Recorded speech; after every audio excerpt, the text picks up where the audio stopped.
Now that we've looked at identifying some essential information from the graph, we're going to learn how to solve it from the equation. Starting with factored form, we're going to learn how to find the zeros from the equation.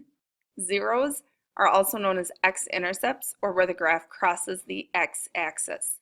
Remember, along the x-axis, our y values are 0, so we'll be substituting 0 in for y and solving for x. To do that, we will use what's called the zero product property. You know this property, you apply it all the time. You may not know what the name of the property is, but it basically says if you have two values being multiplied to 0, then one of those values must be 0. Or in other words, the only way to multiply to 0 is if you are multiplying by 0. Our essential question is, how do we analyze quadratic functions in factored form?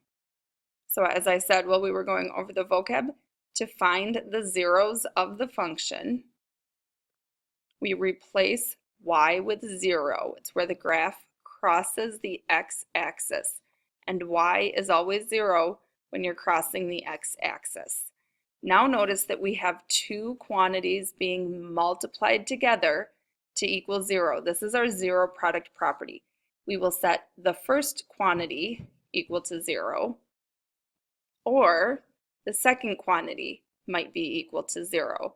We'll set up those two separate equations and we'll solve each of them to get our two x-intercepts, or our two zeros. Adding 5 to both sides, we get a 0 of 5, 0. The y value was 0, that's how we started our equation. And subtracting 3 from both sides, we get another 0 of -3. To find the y-intercept of the equation, where the graph crosses the y-axis, x is always 0 when the graph crosses the y-axis. So we replace our x values with 0. We'll replace our second x with 0 as well, and then solve for y. 0 minus 5, 0 plus 3. Multiplying those values together, we get a y value of -15, which means our y-intercept, when we substituted 0 for x, we solved and got -15 for y. Jumping to example 3, we'll do that process one more time. The zeros occur when y is 0. Notice this time we have function notation.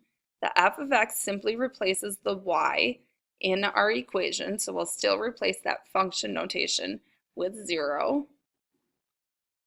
And then we'll solve for x. This time we have a coefficient. We're multiplying our two quantities by a negative. But 0 can never be negative, so we're actually just going to ignore that when we set up our zeros. We'll set each of our two binomials, those expressions in the parentheses, equal to 0, and solve. The first one will add 3 to both sides. Our 0, or our x-intercept, is 3, 0. Second one, we'll subtract 3 from both sides. So this x-intercept, or 0, is -3, 0. Solving for the y-intercept, which is where the graph crosses the y-axis, that's when our x value is 0. So we'll evaluate the function at 0, keeping that negative sign out front, just replacing those x's with 0. Again, both x's get replaced with 0, keeping that negative out front. 0 minus 3 is -3, 0 plus 3. And then the opposite of -3 is 3 times 3 is 9. So our y-intercept, we substituted 0 for x and solved and got 9 for y. There's one you-try question for this one. Give it your best shot. We'll go over it in class and answer any questions you might have.